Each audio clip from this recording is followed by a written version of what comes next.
A blind girl was mocked by the principal, then she played the piano and everyone was amazed. Hello everyone. Enjoy these relaxing moments while you watch. In a small rented room deep at the end of an alley, Lucy sat on a rickety wooden chair in front of an old light brown organ with several chipped keys.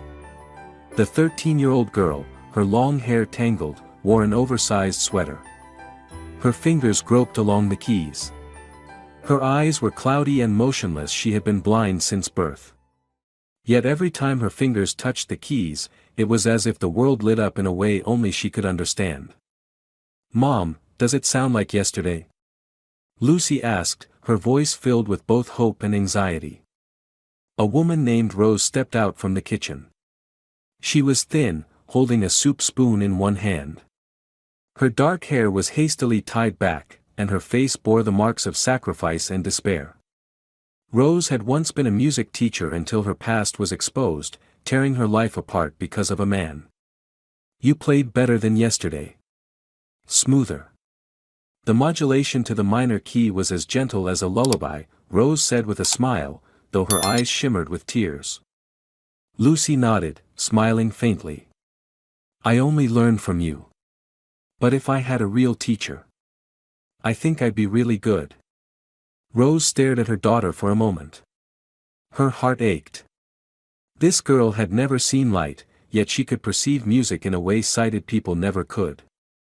Rose once dreamed her daughter would live a different life. But it was Rose herself, because of a past full of shame, who had kept Lucy imprisoned within these four walls. "Lucy, don't expect too much from the outside world," Rose hesitated. "You're starting again, Mom. Why are you always like this?" "I'm blind, not stupid. I want to learn. I want a chance." Lucy frowned. Rose wanted to say something but remained silent. Ever since Lucy started growing up, she had begun asking more questions. About her father, about the past, about why her mother never allowed her to interact with anyone outside their tiny neighborhood. A knock on the door interrupted them. Lucy looked up. "Who is it, Mom?" Rose walked over to open it. A mailman in a raincoat held out a crumpled envelope. A letter from Juilliard School, addressed to Lucy Wilson. Rose froze. Her hand trembled. "I'll take it, thank you." When she closed the door, Lucy was already on her feet, reaching out. "What letter is that, Mom?" "Probably just an ad," Rose said nervously. "No. I clearly heard him say, Juilliard School." Lucy slowly walked forward, her voice firm. Rose went silent. In her mind, one name echoed, Alexander Smith. The headmaster of the academy. The man who had destroyed her life 20 years ago. "Tell me. Why did a letter from that place come for me?" Lucy demanded, her hand already reaching the envelope. Rose tried to hide it behind her back, but the girl snatched it. With her fingers trained to read Braille, Lucy ran her hand along the edge of the paper. "They're inviting me to audition next week." "Mom, why did you hide this from me?" "You wouldn't understand," Rose said hoarsely. "You don't know what that place is like. It's not meant for us. Especially not for you. Am I not your daughter? You taught me music, and now you're stopping me. Are you afraid I'll be better than you?" Lucy shouted. "No. I'm afraid you'll get hurt. You've never seen the light, Lucy. You don't know how cruel the world out there is to someone like you." Lucy stood silent for a few seconds. Then she turned away. "Then let me find out for myself. I don't need your permission. You're not going anywhere." Rose grabbed her daughter's hand. "Let go of me!" Lucy yelled, yanking her hand away and running toward the corner of the room. Her hands found an old jacket. "I'm going. Whether you want me to or not." Outside, the rain was falling harder. Rose ran after her, dropping to her knees by the door. "Lucy, please listen to me. If you go, you'll regret it for the rest of your life." But the girl was already leaving, feeling her way along the wall, using her memory to get out of the dark house. Rose could only bury her face in her hands, sobbing, "You don't know that place is hell." 2 days later, in the afternoon, Lucy arrived at the gates of Juilliard School. Rain was still falling gently. The girl stood there, soaked, her hands trembling as she held the invitation letter. A tall middle-aged man stepped out, dressed in a black suit, his salt and pepper hair neatly combed. "Lucy Wilson," he smiled as he approached. "I'm Alexander Smith. It's a pleasure to meet you." Lucy nodded. "Thank you, for giving me a chance." Alexander bent down and gently held her elbow. "A blind child prodigy? That's a rare thing. I'm quite intrigued." Lucy pulled back slightly from the touch but still nodded. "I'm not a prodigy. I just want to learn. A true artist's spirit." Alexander smiled, but there was calculation in his eyes. He turned to an assistant. "Emily, take her to oral training room 3. A young woman with her brown hair tied back in a ponytail, dressed in the academy's uniform, approached. "Hi, Lucy. I'm Emily. Come with me, okay?" Lucy took Emily's hand and felt a bit more at ease. "What's an oral training room, miss?" "It's a quiet space for visually impaired students to practice," Emily replied, but her voice was low, as if something was troubling her. Lucy didn't notice. She was led down long hallways with cold stone floors until they stopped in front of a heavy steel door. Emily unlocked it. Inside was a dark, soundproof room. An old organ sat in the center. There were no windows. "You can practice here. If you need anything, just press the bell," Emily said, then closed the door. The click of the lock echoed behind her. Lucy turned around, reaching for the organ, her heart filled with hope. She didn't know that what she had just entered was a cell disguised as a music room built to strip away the little freedom and light she never had to begin with. Lucy didn't know how much time had passed since the door locked behind her. In the thick darkness, damp like wet velvet, there was only the sound of her own breathing and the numbness in her fingertips.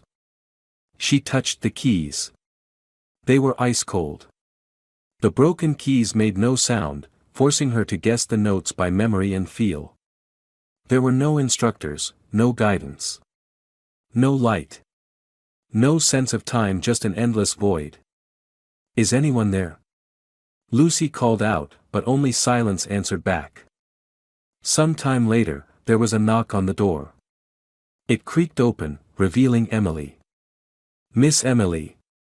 I don't know what time it is, I'm hungry," Lucy said softly, her voice hoarse from a dry throat. Emily said nothing. She set down a plastic tray with cold soup and a slice of stale bread. "Eat. Then keep practicing. Can I go outside?" Emily didn't reply. She only said quietly, "Don't ask too many questions. Just do as you're told." "But, what kind of class is this? Why don't I get to see anyone? Why am I not learning anything?" Lucy pressed. Emily lowered her head and closed the door again. The lock clicked once more, as heavy as a sentence. Lucy collapsed to the floor, her hand clenching the plastic spoon. Her heart swelled with betrayal. This wasn't a music academy. This wasn't anything like the dreams she'd had. It was just a sophisticated prison disguised as a special class. One day, a speaker on the wall crackled to life, and Alexander's calm voice came through.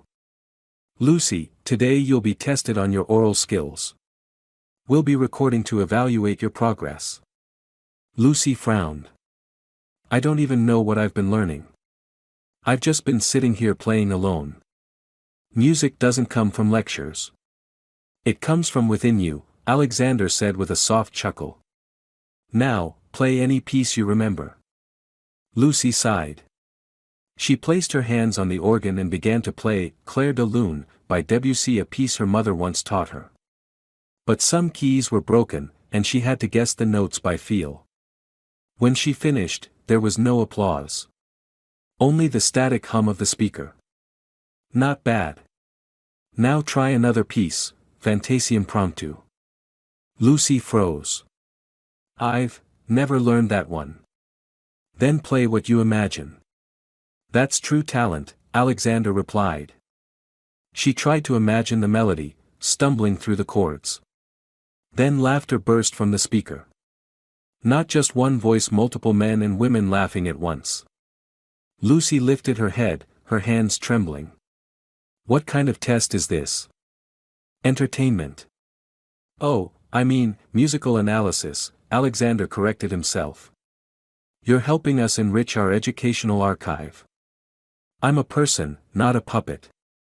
Lucy screamed. I came here to learn not to be locked up. Silence. Then a faint clicking from the speaker stopped. No one said anything else. Lucy collapsed onto the floor. She didn't know where the camera was, but she was certain every movement was being watched. Every note she played, every tear that fell, it was all recorded for someone's amusement.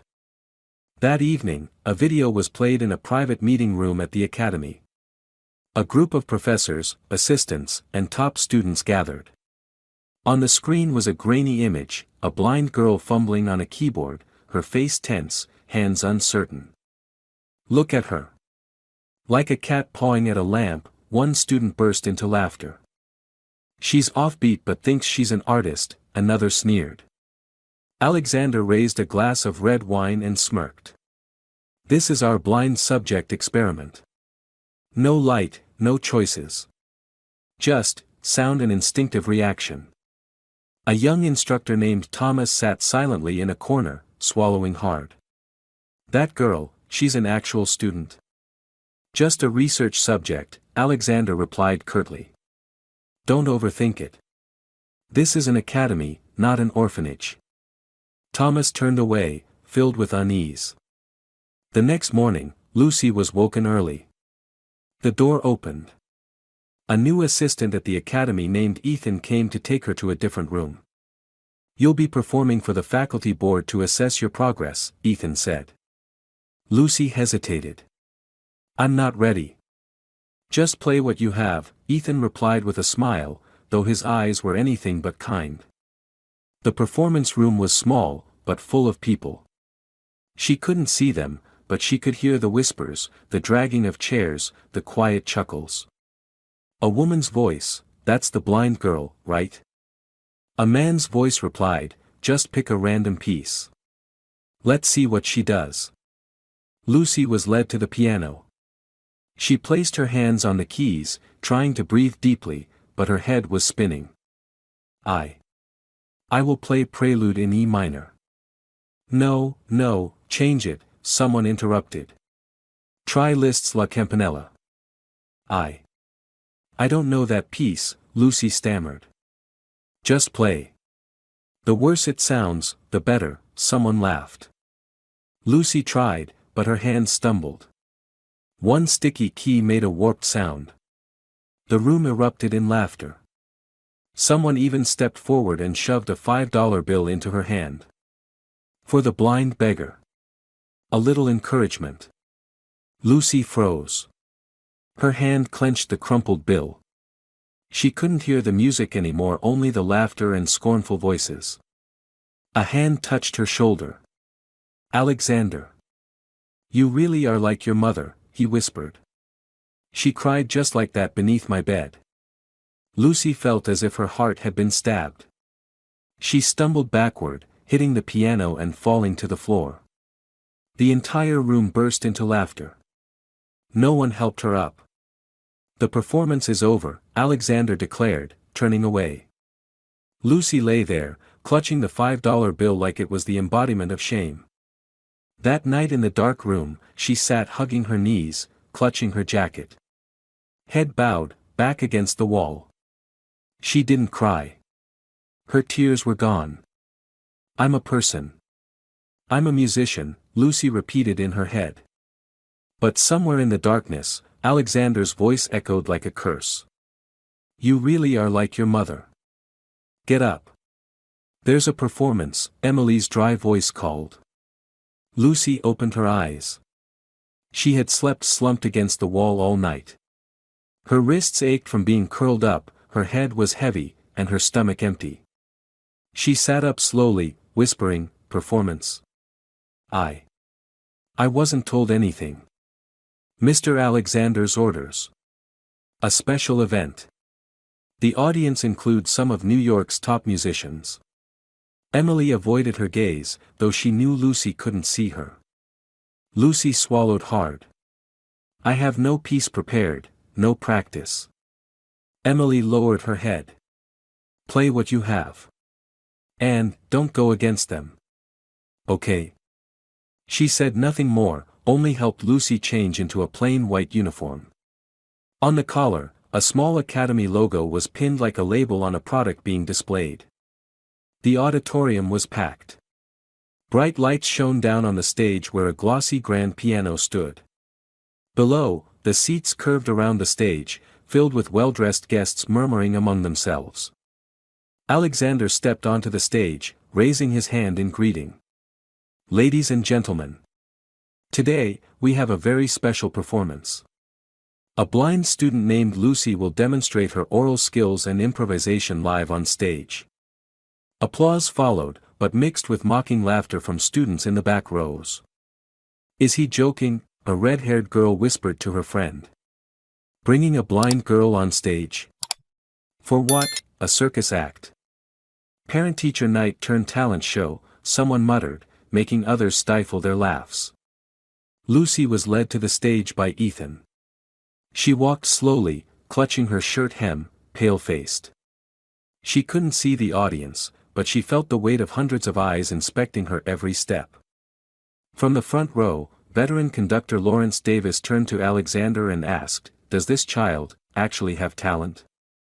"She embodies musical instinct," Alexander said, stressing instinct as if describing an exotic creature.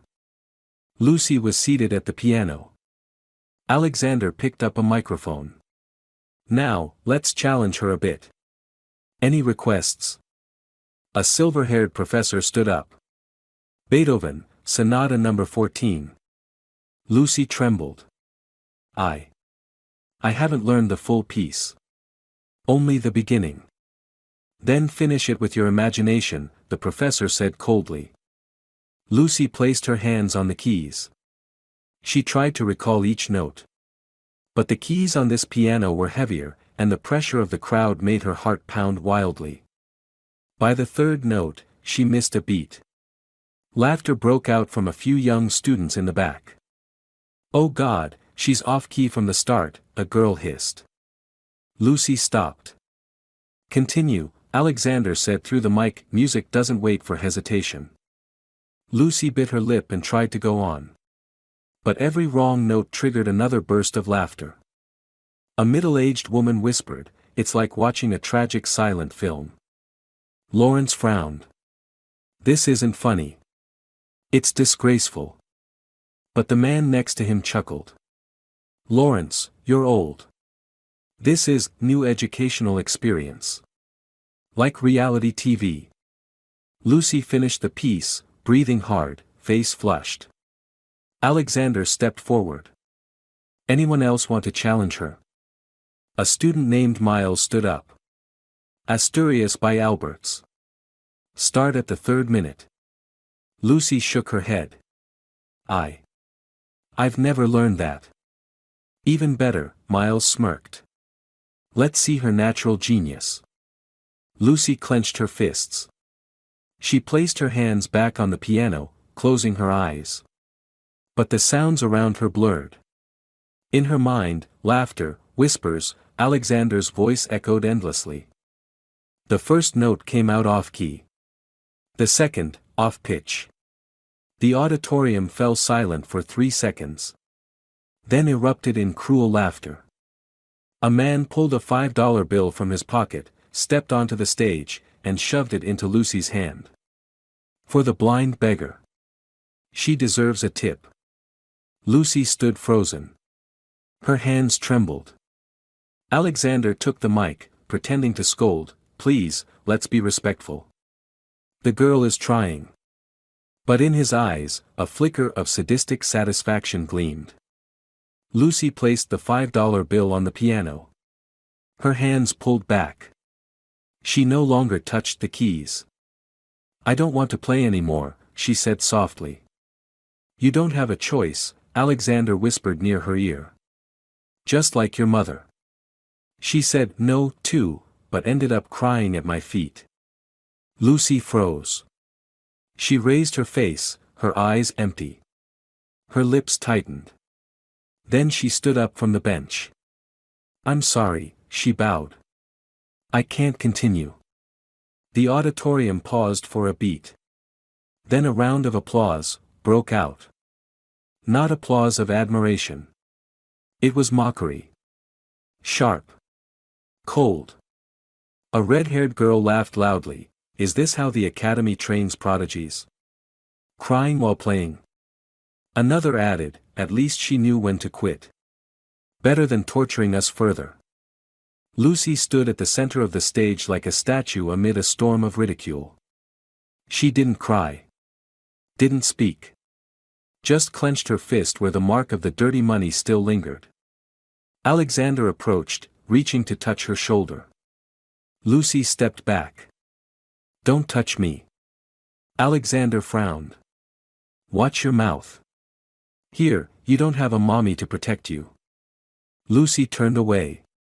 "I don't need anyone to protect me. But I won't be anyone's joke anymore." From the corner of the room, young instructor Thomas watched in silence. He turned to a colleague. "This girl, she's being emotionally abused. We can't let this continue." The colleague shook his head. "Be careful. Mr. Alexander hates interference." Thomas bit his lip and quietly left the auditorium. Inside him, something had cracked.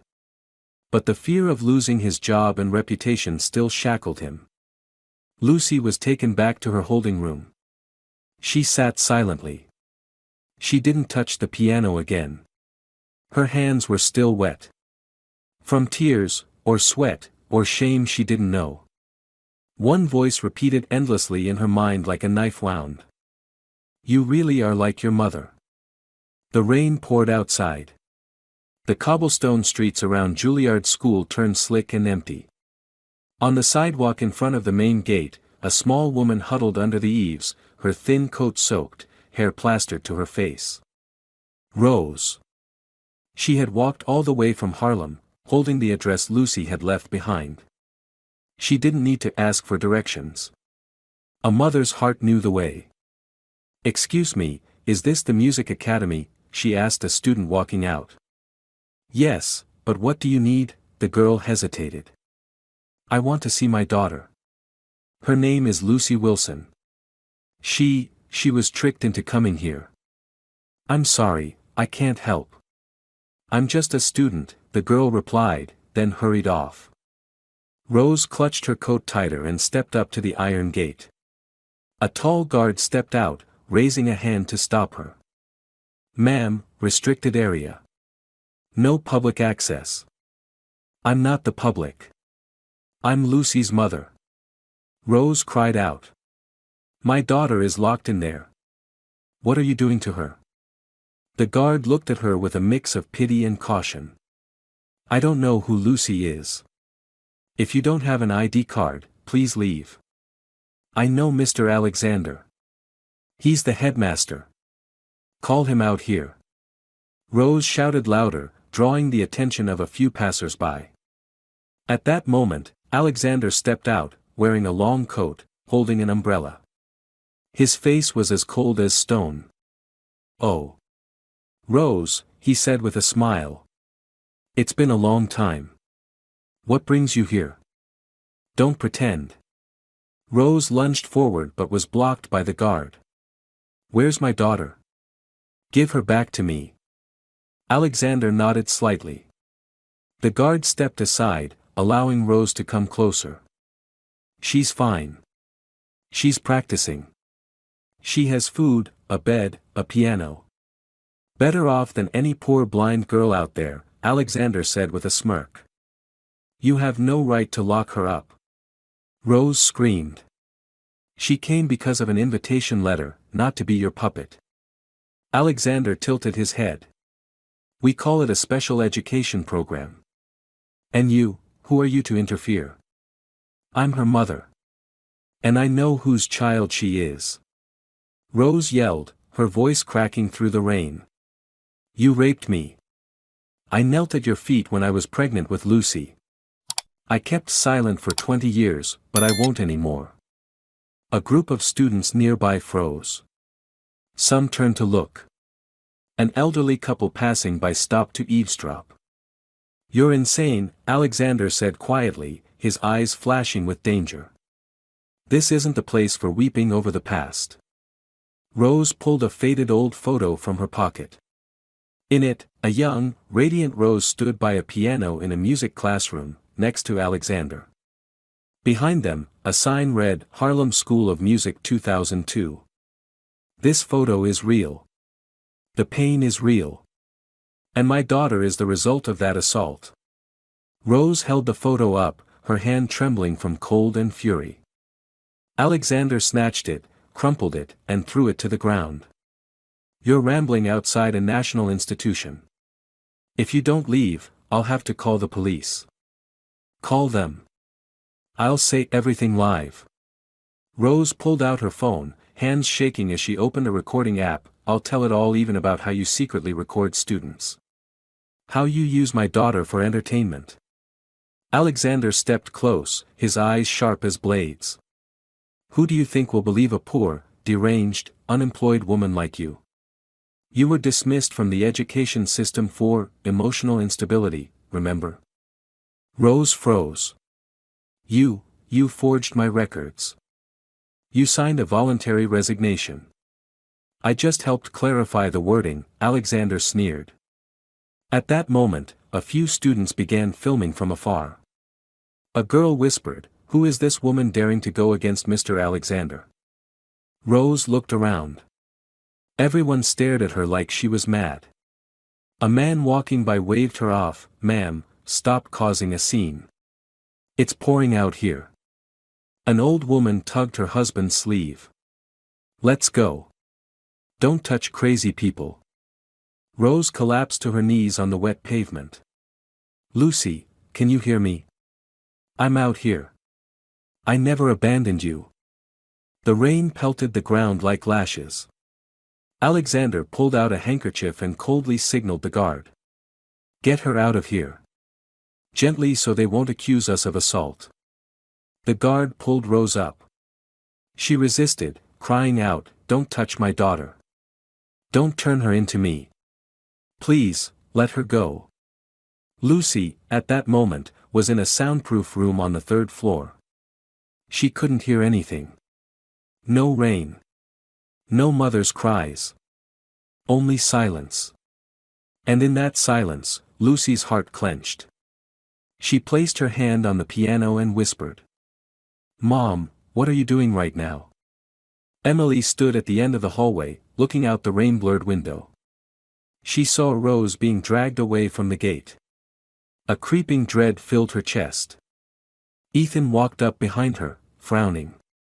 What are you looking at? A mother came to find her child, Emily replied softly. Yeah, I saw her. Screaming like a lunatic. Said Mr. Alexander raped her. Ethan shrugged. Old story. Women who can't move on. Emily turned away, conflicted. But what if it's true? Ethan scoffed. Then we have even more reason to stay quiet. Don't be stupid, Emily. We need this job. Mr. Alexander doesn't like doubters. Emily looked down at her hand. A faded scratch across the back left by a deaf student once forced to perform on camera stung again. Night fell. Rose sat curled on a bench in a small park near the academy, hunched under her raincoat. Her phone was dead. The old photo she had shown was now crumpled and soaked in her pocket. A homeless person approached, hand outstretched. Ma'am, do you have anything to eat? Rose handed over the last piece of bread. I don't need it. My daughter's locked up, and I can't do anything. The homeless person sat beside her, silent. Then suddenly said, I used to be a student at that academy. Name's Ruby. Got expelled for cussing Alexander out to his face. Rose lifted her head. You know about him? Ruby nodded. More than you'd think. Want to bring him down? Rose clenched her fists. I'm ready. Even if it kills me. Lucy sat slumped by the piano. The room was as dark as ever. She'd lost count of how long she'd been there. A day. 5. 10. No clock, no calendar, only an exhausted body and a disoriented mind to measure time. Miss Emily, Lucy called faintly. No reply. She touched her damp cheek. She couldn't tell if it was sweat or tears. She missed her mother. Missed their small room in Harlem, the smell of ointment, the weak soup. Most of all, the lullaby her mother would whisper when she had a fever. You are my eyes, my light when I can no longer see clearly. Lucy smiled weakly in her exhaustion. Mom, maybe I was wrong to leave. But I still believe, music will save me. She sat up straighter, reaching for the piano. The keys were icy, uneven. Some still broken, but she knew their places by heart. Not with her eyes but with instinct. I'm going to write a new piece, she whispered. A song without sheet music. Without a proper instrument. Just memory, and emotion. Lucy began humming notes, do. Mi. Sol. La. She formed small phrases, repeating them to memorize. The first part is a call to my mom. Mom, can you hear me? She said, placing a hand over her heart. The second part is Mom kneeling in the rain, holding me when I was sick. And the third, is the moment I pulled away from her, thinking I was strong. She choked back tears but kept going. And, the final part, Lucy breathed, is when I realize I don't need sight to see her because she's always inside me. She closed her eyes and shaped melodies in the air. A song was taking form not on paper, but in her mind and heart. Do sol fa mi re, she murmured. A soft sound of the door creaking open startled her. Emily entered, carrying a food tray but stopped when she saw Lucy sitting upright, her face focused. Lucy, she whispered. Miss Emily. Lucy turned her head and smiled. I'm not very hungry today. I was remembering my mother's melody. Emily set the tray down and sat beside her for the first time in days. You still think of your mom? Lucy nodded. I used to be angry at her for not letting me go. But now I understand, she was scared I'd get hurt like she was. Emily bit her lip. Do you know what happened to your mom in the past? Not clearly. But Mr. Alexander said something once that scared me. A lot. Lucy trembled. I think he hurt her. Emily took a deep breath. Lucy, do you know your mom came here looking for you? Lucy jolted. What? 3 days ago. In the rain. She stood at the gate, shouting your name, crying, and accusing Mr. Alexander in front of everyone. Lucy froze. Why didn't anyone tell me? Your room is soundproof. No one wanted you to hear. Emily lowered her head. I saw it from upstairs. But I didn't dare do anything. Lucy took Emily's hand.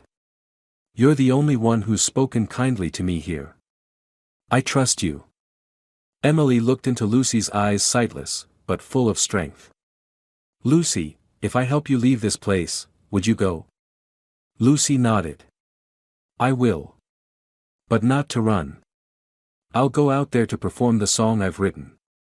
For my mom. For everyone who thinks blind people are just beggars. Emily was moved.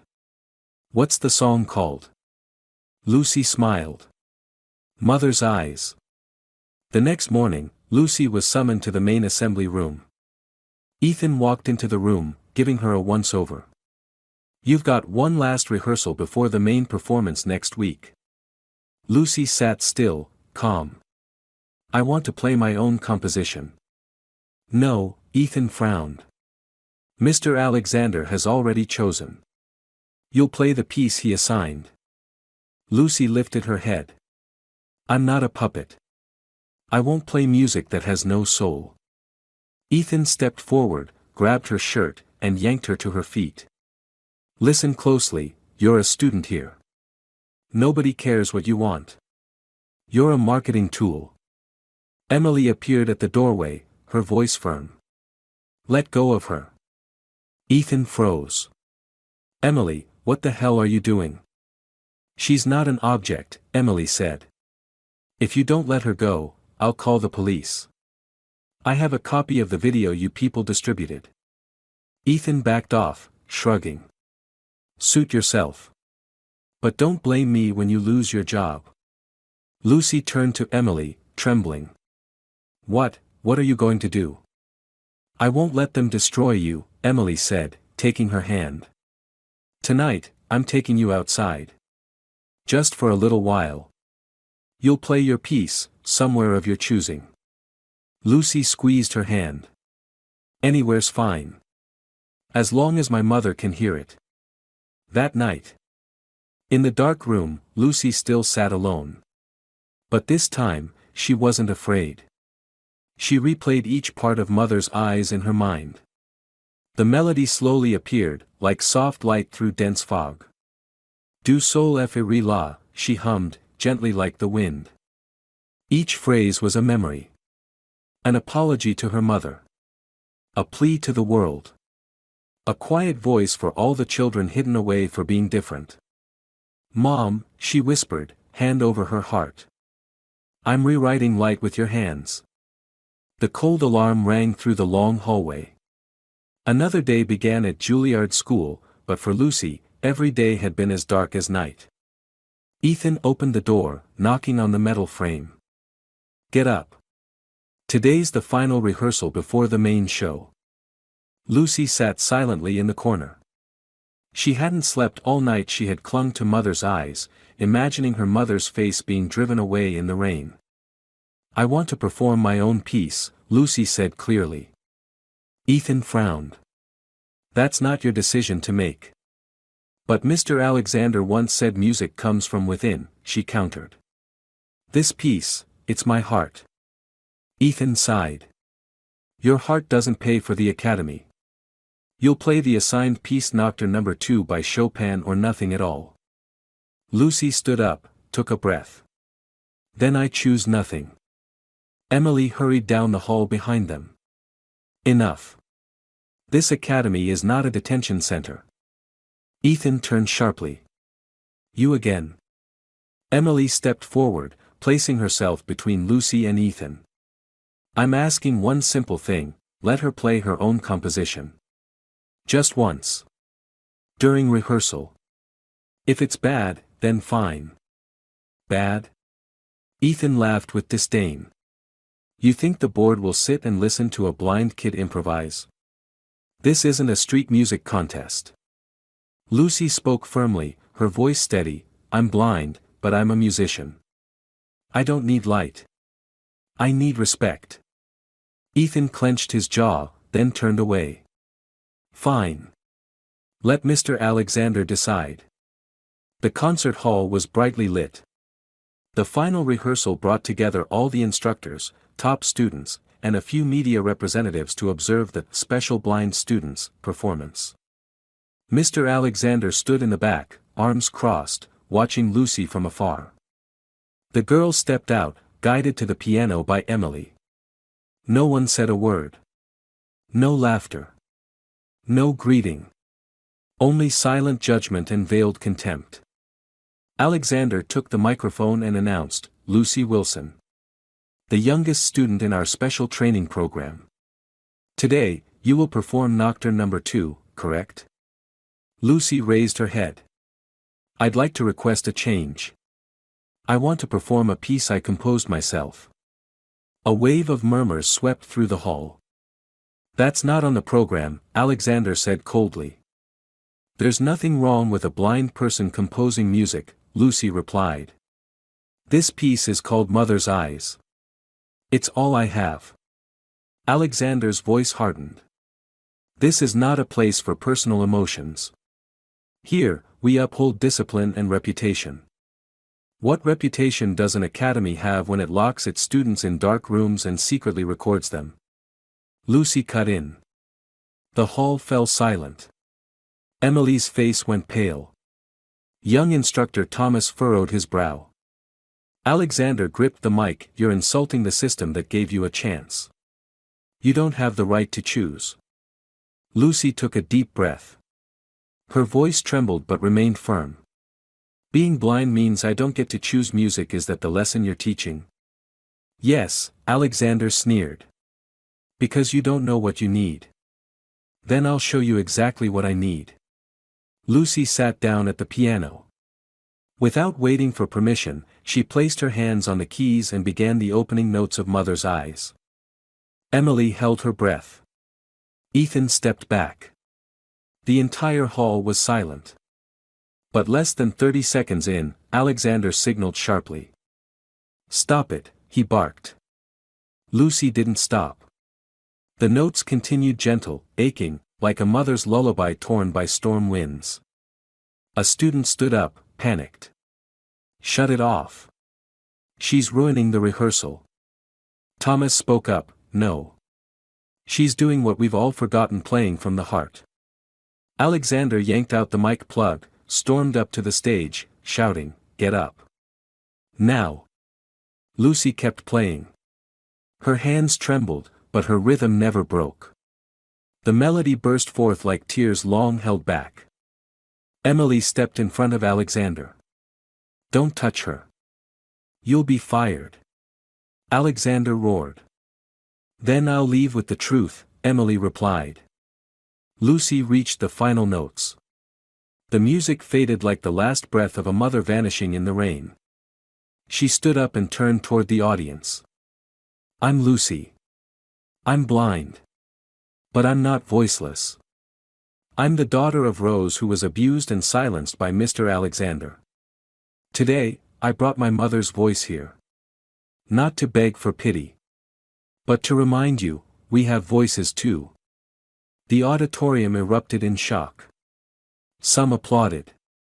Others exhaled in disbelief. Media cameras swung toward the stage. Alexander backed away, face pale.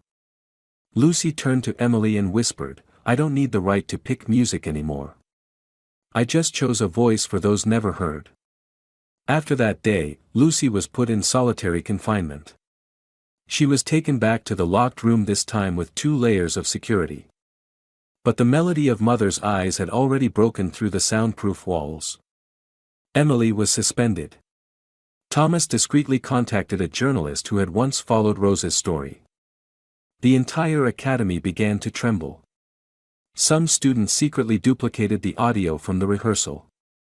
On social media, the name Lucy Wilson spread rapidly, along with hashtags. Hashtag Mother's Eyes. Hashtag Music Needs No Light. She still hasn't spoken. Mr. Alexander sat in his office, legs crossed, spinning his fountain pen.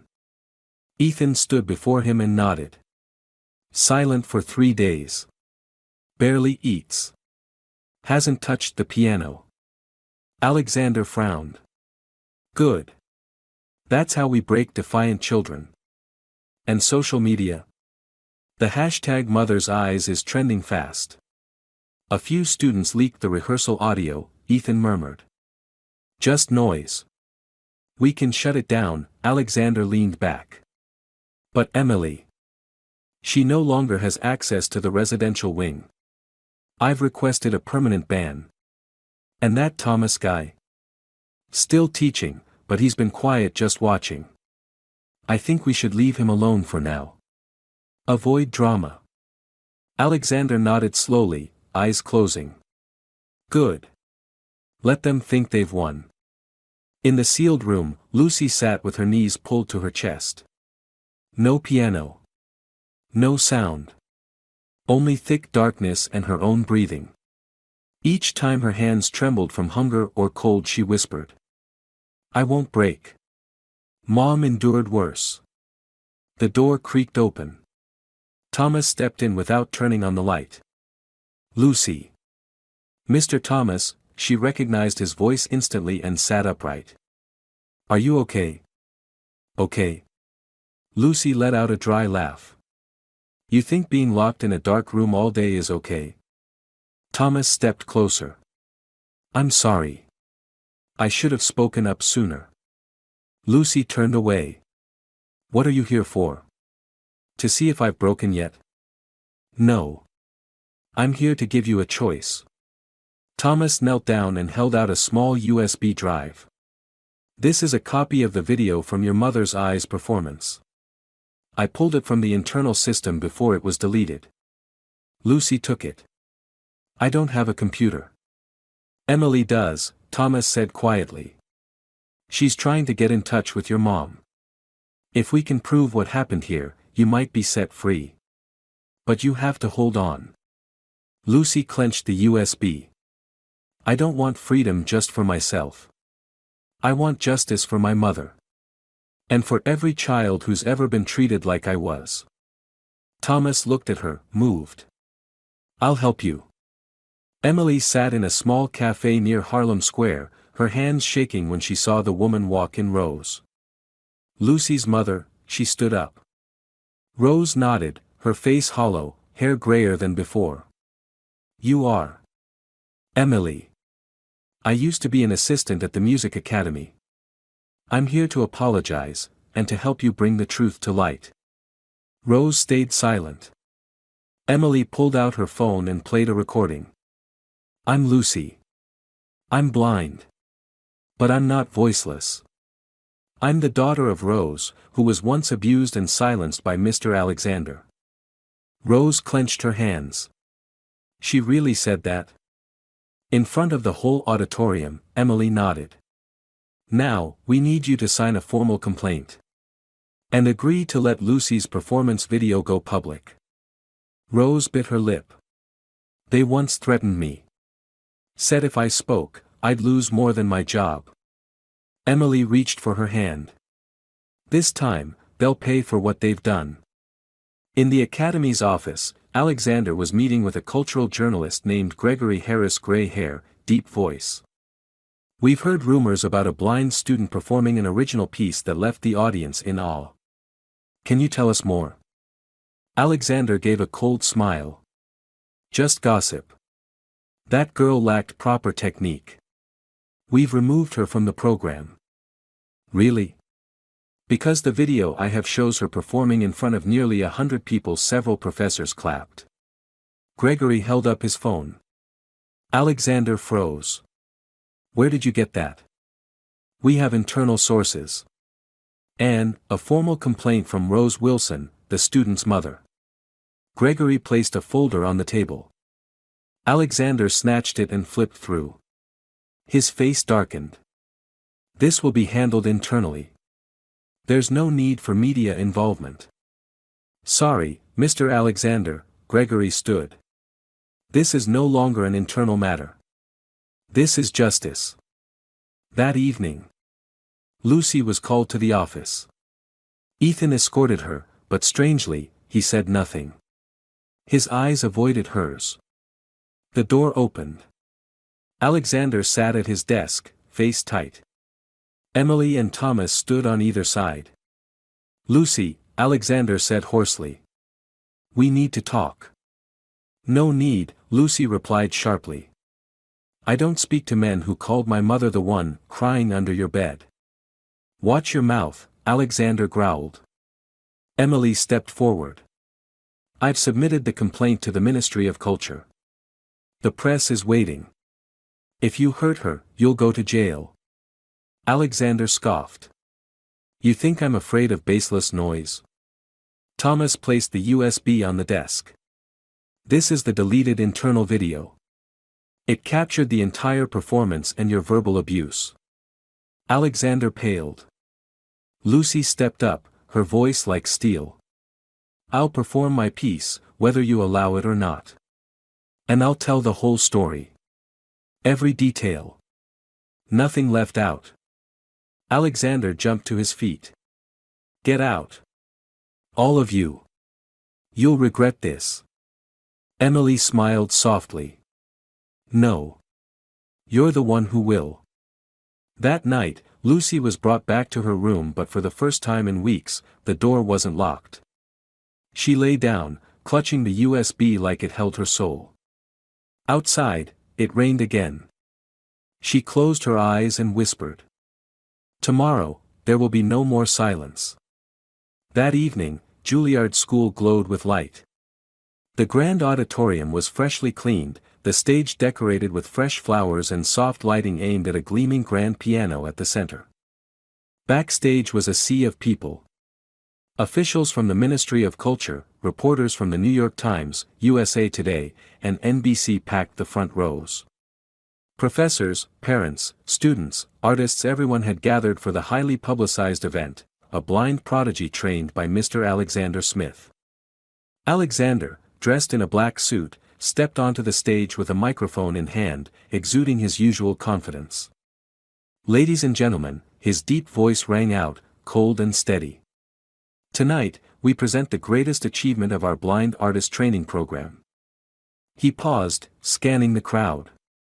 Allow me to introduce Lucy Wilson, a young prodigy who, though she cannot see the light, has touched music with a pure heart. Applause echoed. Cameras turned toward the wing.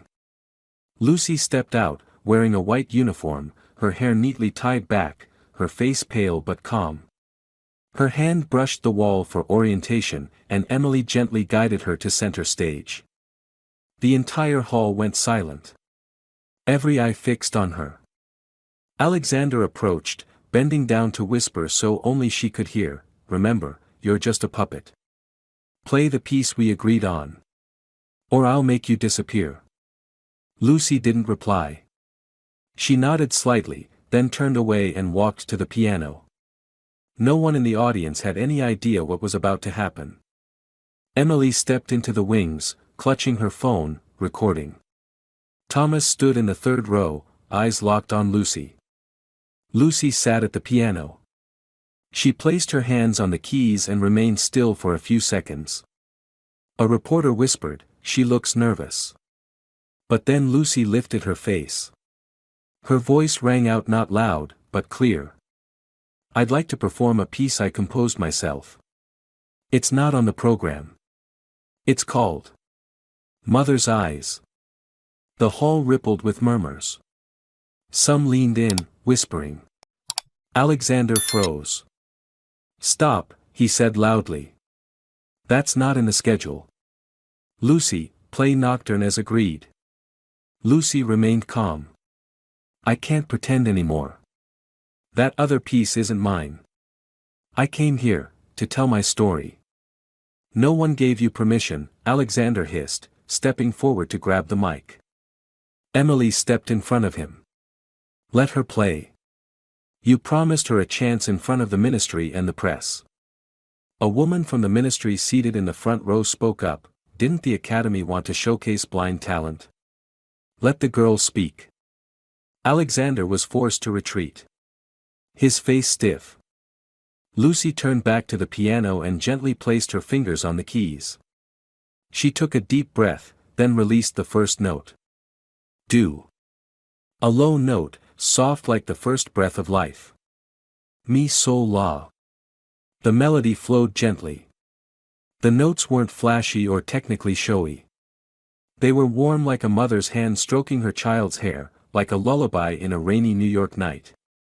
Each harmonic shift felt like a sigh. Every repetition, a memory of childhood, of blindness, of learning piano with her mother, and of walking into the rain, leaving those arms behind. No one spoke. The entire auditorium sat in stunned silence. Those who once mocked Lucy now looked at the blind girl with a mix of awe, sorrow, and shame. An elderly professor wept silently. A journalist stopped writing, simply listening.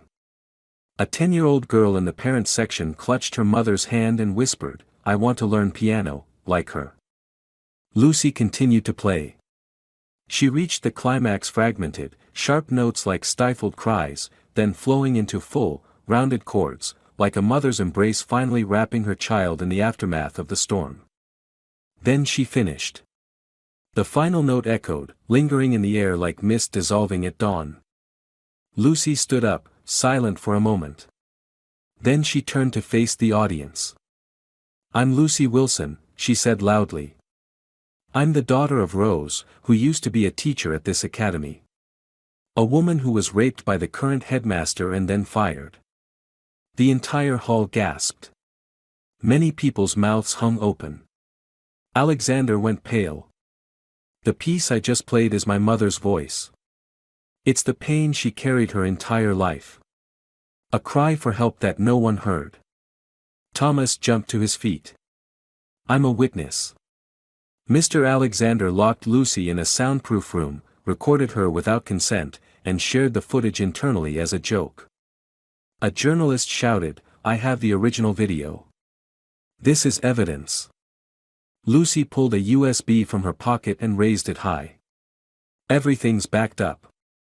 And it was sent to the press yesterday."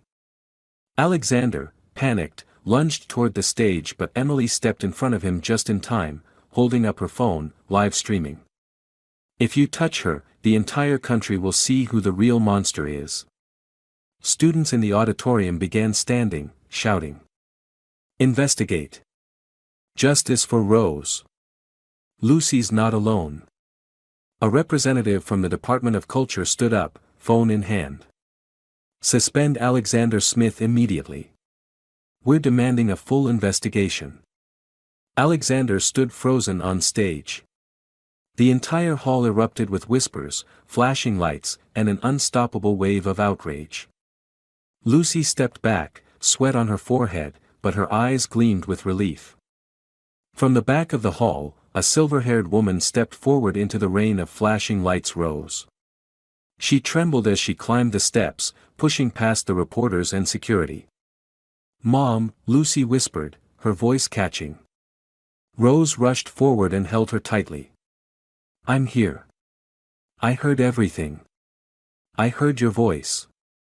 They collapsed into each other's arms, overwhelmed. Lucy whispered into her mother's ear. "Mom, from now on, I'll be your eyes. And I'll be the light for every child who's had their light stolen, like I was." On stage, Alexander Smith, the once proud headmaster, now stood alone, pale, with his head bowed. Cameras pointed at him from every angle. There was nowhere left to hide. Lucy, the blind, fragile girl, had brought him down, with music. Applause thundered like a storm. Not polite applause, but a surge of emotion released after being held back for too long by the audience, the students, and those who once remained silent. Lucy stood firm, holding her mother's hand tightly. Rose trembled in her daughter's arms, tears soaking Lucy's hair. "You did it. I don't have to be silent anymore." Alexander stepped back, his lips moving but no words coming. In front of him, dozens of phone cameras recorded, and microphones from major news outlets hovered like blades. Emily stepped onto the stage and faced him. "Do you have anything left to say?" Alexander looked around, eyes blank. I only wanted to give her a chance. I didn't. I never forced anyone." Thomas stepped up, no longer the timid teacher he used to be. He held up a folder. "These are copies of internal contracts. They clearly state that Lucy was not allowed to leave the dormitory, not allowed to interact with outsiders, and that all her activities were monitored through private room cameras." A journalist interrupted, "We have video footage from the soundproof room where Lucy was forced to play, mocked, and used for entertainment. We also have audio of you insulting her mother, Rose Wilson." Alexander turned to Ethan, his most loyal assistant. "Explain. You were in charge of the tech." Ethan replied coldly, "No. You ordered the recordings. Remember? You said, save them for the end of year party. The more ridiculous, the better." A female representative from the Department of Culture pulled out her phone. "I just called Central District Police. They're on their way. Alexander Smith, you're being investigated for abuse of power, violation of children's rights, and covering up past sexual assault. He recoiled like he'd been electrocuted. No. I'm a respected headmaster. I was awarded the city's Medal of Arts. Rose hissed through clenched teeth, and I'm the one you raped. I'm the woman you ruined. But I'm still standing here. While you're falling brought down by a child. Alexander stumbled. He tried to walk away, but students blocked every exit. Miles, the same student who had once mocked Lucy, stepped forward and said clearly, "I used to think she was a joke. But now I'm ashamed to carry this academy's name." "Don't let him leave," another student shouted. "Call the police to the stage." Alexander was surrounded by outrage. There was no way out. When authorities arrived, he was handcuffed in front of the entire school. His expensive suit was soaked with sweat, his face ghostly pale. The genius-making headmaster persona was gone. A reporter from NBC turned to Emily. "Any final words?" Emily looked straight into the camera. "Lucy showed us that music can break down walls of deception. Today, justice begins." 1 week later. Lucy and Rose sat in a park near the academy, under the soft golden light of April. A breeze rustled Lucy's hair.